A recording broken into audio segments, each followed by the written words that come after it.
Mr. Brown? Thank you. You have written testimony, so I just want to make a few brief points. One, we think the bill is unnecessary. There are already penalties in place for the conduct that occurred, and we think that is the appropriate way to deal with it.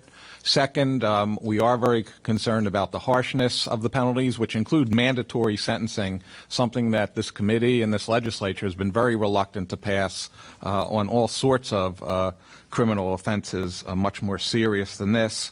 I also note in my testimony that the penalties are more severe than such crimes as driving so as to endanger resulting in physical injury or first-time drunk driving offenses, and that seems to us to be really out of whack. The third and final point that's also included in my written testimony is our concern about what it is intended to get at. People engage in reckless driving behavior. They are not subject to this type of criminal penalty. Traffic gets tied up because of that type of behavior.